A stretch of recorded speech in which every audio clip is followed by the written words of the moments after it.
this is Lucia with The Art of Love. I'm a dating and relationship expert specializing in helping you get your ex back. And welcome back, No Contact Army. Have you downloaded my app Silencio? Well, if you haven't, the link is below this video and below every video. And I would really appreciate if you would leave a rating and or a review if you have the app. And if you too would like to join the No Contact Army, all you have to do is hit the subscribe button and the bell notification and you're in. And to read the No Contact Army manual, go to nocontactsecrets.com where you can read 2 free chapters before purchasing the book. Today I want to talk about whether you should block your ex. Now, I've done several videos on the topic of blocking and unfriending an ex, but I now have new information that I want to share with you. Now, most people block their ex at the wrong time for the wrong reasons. Most of y'all need to chill with the blocking. There's a very specific time and a very specific reason for blocking, which I'll discuss in this video. Because if you block them at the wrong time, you're going to look emotional. And when you're emotional, you're weak. And if you're weak, you can be manipulated.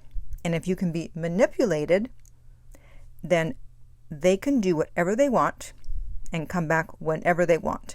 They do not feel the urgency to come back because they see how emotional you are. Recently, I had a client, and he had an appointment with me the next day. It was already set for the next day, and he just could not control himself, and he saw something on his ex's social media, so he blocked her. And so, of course, she then blocked him. Then he regretted it, and he unblocked her. So now he looked emotional and unstable with the blocking and the unblocking. So he broke no contact, and he let her know that he's still very much interested. Remember Newton's law. For every action, there's an equal and opposite reaction. So if you block or unfriend someone, they're usually going to take some sort of action, which I know is often the reason that people block, because they want to get a reaction. However, if you're in no contact, you're supposed to be doing absolutely nothing, including blocking. You know, you think that you're oh so tough just because you can press the block button. Ooh, I'm afraid of you. I wouldn't want to meet you in a dark alley. You're not so tough. You're not tough at all. Tough is not blocking your ex. Tough is doing nothing. I keep telling you guys to do absolutely nothing, but you just refuse to listen. No contact is actually the easiest part of getting an ex back, if you can believe it or not. But you are making it hard because you keep looking for something to do. You want to do something? Get on with your life. That's what you should be doing. Isn't there a Jim somewhere calling your name? And I'm talking about the building, not a guy named Jim. Although there may be a guy named Jim somewhere for you. Isn't there a closet that needs organizing? Aren't there friends you haven't seen in a while that would love to hear from you? You have to focus on you. If you keep focusing on them, energetically, they will feel it and they will take their time reaching out to you because they can feel that you haven't gone anywhere. Now, people often block when they're triggered. And when you're triggered, you're having an intense emotional reaction to whatever just happened. And there are 4 ways that people respond to triggers: fight, flight, freeze, or fawn. Our brain doesn't like negative emotions, and so we've trained ourselves to get to the relief stage the quickest way possible, and that's usually to push that person away. And this is why blocking and unfriending is the first thing that comes to mind when you're triggered. But here's the problem. Your brain thinks that you felt bad because of them, and now they're gone, you feel better. But that feeling is only temporary. What actually happened was that they simply reflected back to you your beliefs, your self-concept, your self-worth. And so if you don't work on those things, those triggers will still exist, and you'll be triggered again by someone in the future, and it becomes a never-ending cycle. It's up to you to work on your triggers and not just push people away whenever you're triggered. So I have a fifth option. Instead of fight, flight, freeze, or fawn, I say that you should fall back, retreat, and self-soothe. And learning how to self-soothe is one of the most important tools you could ever have.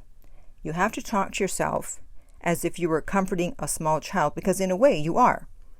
And so you say things like, it's okay, we'll figure this out. We don't have to figure everything out at once. Let's take a nap. Let's have some ice cream. Let's go for a walk. Whatever. We're all triggered, and you have to know how to react at that moment in a way that's not going to mess up your chances of getting your ex back. And a way to self-soothe yourself and to reprogram your mind is doing affirmations. And speaking of my app Silencio, we actually do have an area there to do affirmations. You can do 3 in the free version, and if you want to do more than 3 affirmations, then you can upgrade to the premium version, and you will start to reprogram your mind and work on your self-concept and your self-worth, which is what's being triggered when you have an emotional reaction.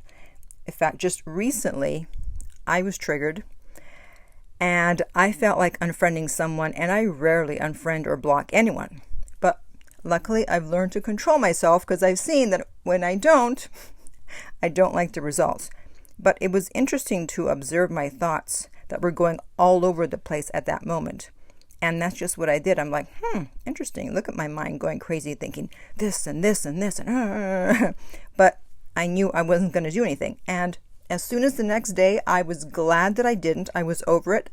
I wasn't upset anymore. I was glad that I hadn't unfriended him.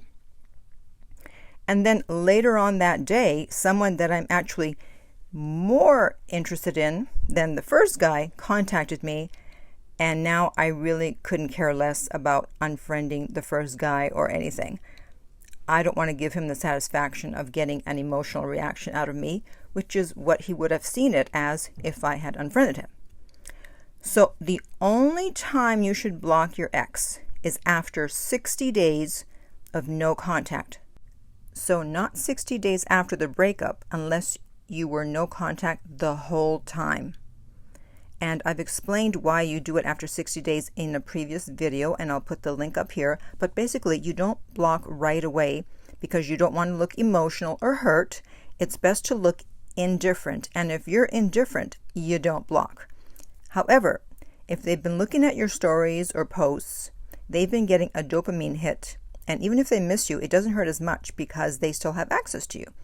However, if after 60 days, they still have not felt the urge to reach out, that's when you can block. And the only places you would block your ex would be on social media.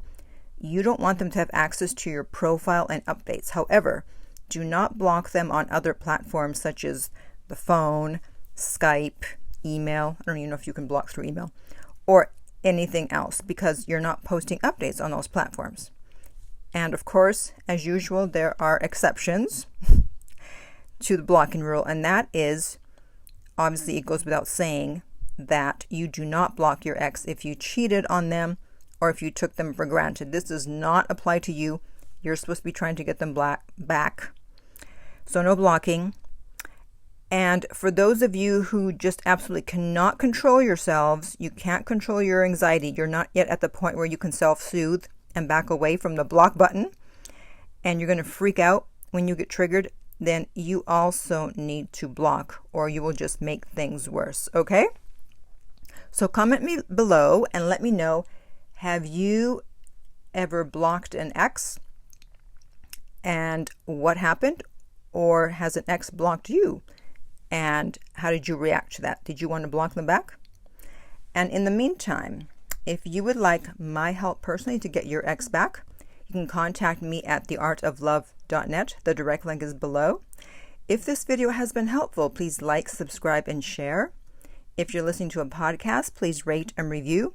And finally, remember that love inspires, empowers, uplifts, and enlightens.